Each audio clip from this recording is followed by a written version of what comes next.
지금 이 순간 전 세계 주식 시장에서 가장 뜨거운 종목 중 하나가 있습니다.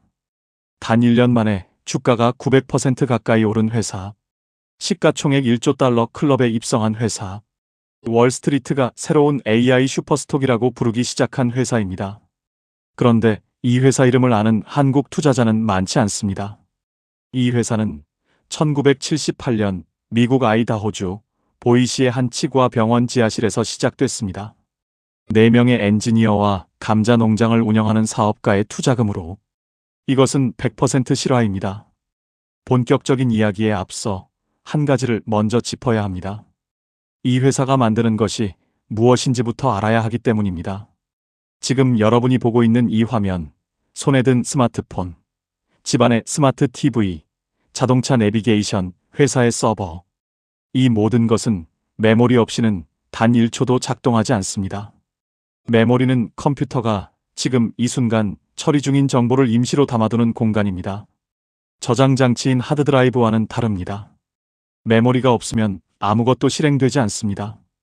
더 많은 메모리가 있을수록 더 많은 일을 동시에 처리할 수 있습니다. 그리고 오늘 이야기할 회사는 전 세계에서 이 메모리를 만드는 단 3곳 중 하나입니다. AI가 폭발적으로 성장하면서 메모리 세계에 전혀 새로운 수요가 생겨났습니다. 바로 HBM, 고대 역폭 메모리입니다. HBM은 일반 메모리와 근본적으로 다릅니다. 여러 장의 메모리 칩을 수직으로 쌓아 AI 가속기 옆에 바로 붙여넣는 방식입니다.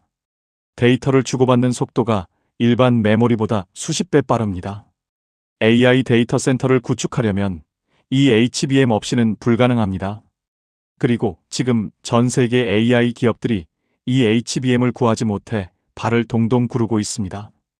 이 회사는 이미 올해 생산 물량이 완판된 상태입니다. 그런데 여기서 반드시 알아야 할 것이 있습니다. 삼성과 SK하이닉스가 있는데 왜 이 회사가 주목받고 있는가? 이것이 이 이야기의 핵심입니다. HBM 시장에서 지금 벌어지고 있는 일을 숫자로 보면 더 명확합니다. 2024년 HBM 시장 점유율, 삼성전자 41%, SK하이닉스 55%, 이 회사 4%. 그런데 불과 1년 후인 2025년 2분기 삼성 17%, SK하이닉스 62%, 이 회사 21%, 삼성이 41%에서 17%로 무너지는 동안 이 회사는 4%에서 21%로 치솟았습니다. 삼성에 무슨 일이 있었던 걸까요? 이유는 분명합니다. 삼성의 HBM3 제품이 엔비디아의 품질 테스트를 통과하지 못했습니다. 문제는 열과 전력 소비였습니다. 엔비디아의 CEO는 직접 이렇게 말했습니다. 삼성은 새로운 설계를 만들어야 합니다. 구글 역시 삼성의 HBM 채택을 포기했습니다. AI 반도체 시장에서 가장 중요한 두 고객을 동시에 잃은 것입니다. 삼성이 비워둔 그 자리, 그곳으로 조용히 걸어 들어간 회사가 있습니다. 마이크론입니다. 1978년 치과병원 지하실에서 시작해 지금은 미국에서 유일하게 살아남은 메모리 반도체 제조사입니다. 인텔이 메모리를 포기하고 수십 개의 경쟁사들이 파산하는 동안 마이크론 혼자 아이다호 땅을 지켜왔습니다. 세계 메모리 시장을 지배하는 단세 회사 중 하나이며 그 3곳 가운데 유일한 미국 기업입니다.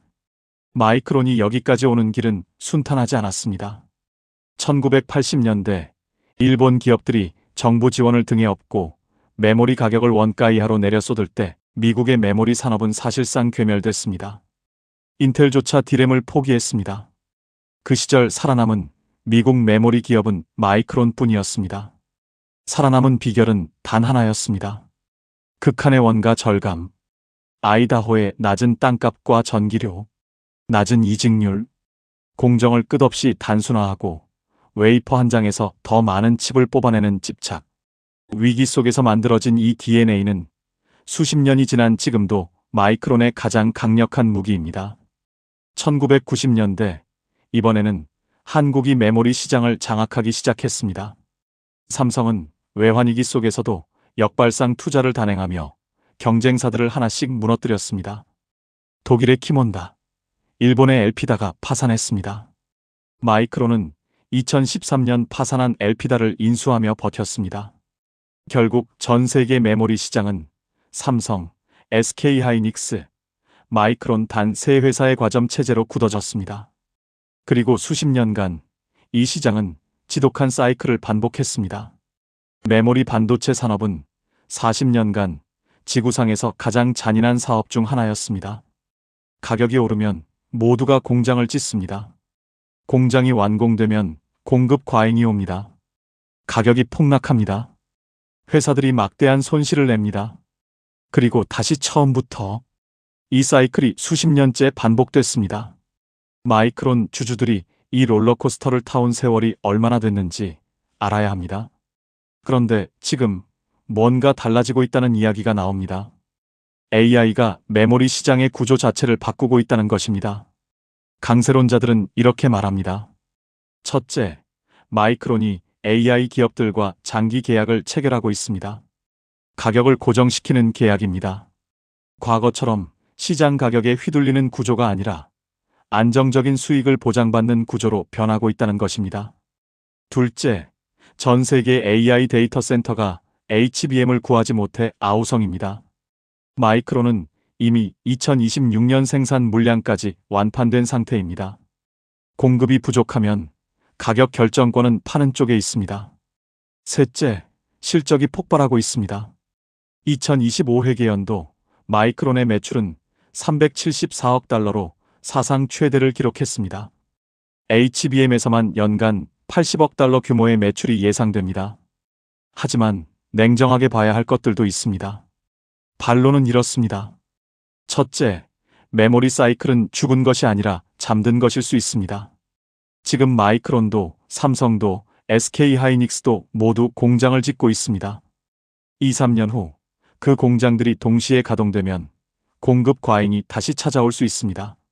메모리는 결국 여러 회사가 비슷하게 만드는 범용 제품입니다.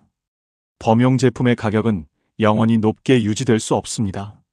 둘째, AMD와 엔비디아 같은 대형 AI 칩 기업들의 주요 고객이 마이크로소프트, 메타, 아마존, 구글 등 소수에 집중되어 있듯 마이크론 역시 엔비디아 의존도가 높습니다. 핵심 고객 하나가 AI 투자를 줄이면 충격이 즉각적입니다. 셋째, 지금 AI 인프라에 쏟아붓는 수백조 원의 투자가 실제 수익으로 돌아오는데 시간이 걸릴 수 있습니다. 그 기간 동안 수요가 일시적으로 꺾일 가능성을 배제할 수 없습니다. 그럼에도 불구하고 마이크론이 이 전쟁에서 독특한 위치를 점하고 있다는 것은 부인하기 어렵습니다. AMD가 엔비디아에 맞서 CPU와 GPU 양쪽에서 동시에 경쟁하는 포지션을 가진 것처럼 마이크론은 HBM 시장에서 SK하이닉스가 독주하는 동안 삼성이 비워둔 자리를 채우는 포지션을 가져갔습니다. 더 중요한 것은 엔비디아의 차세대 AI 플랫폼 루빈에 HBM4를 공급하는 파트너로 SK하이닉스와 함께 이름을 올리고 있습니다. 삼성은 아직 그 자리에 없습니다. 한 가지 더, 마이크론은 지정학적으로도 특별한 위치에 있습니다. 미국에서 유일하게 살아남은 메모리 반도체 제조사라는 사실이 AI 시대에 전혀 다른 의미를 갖기 시작했습니다. 미국 정부의 칩스법 지원을 받아 아이다호에 신규 팹 2곳이 건설 중입니다. 반도체 공급망을 자국 내로 돌리려는 미국 정부의 전략과 마이크론의 이해관계가 정확히 일치하는 것입니다. 1978년 치과 병원 지하실, 감자 농장 주인의 투자금, 일본의 공세, 한국의 치킨 게임, 수십 개 경쟁사의 소멸, 그 모든 것을 버텨온 회사가 지금 AI라는 새로운 전쟁의 한복판에 서 있습니다. 강세론자들은 말합니다. 이번은 다르다고. 메모리 사이클이 끝났다고. 약세론자들은 말합니다. 이 말이 지난 40년간 반복됐다고. 시장이 과열됐고 충격이 올 수 있다고. 누가 옳은지는 아무도 모릅니다. 하지만 한 가지는 분명합니다.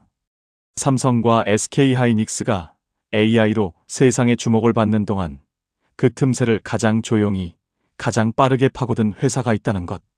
그 회사의 고향은 실리콘밸리가 아닌 아이다호의 어느 치과 지하실이었습니다.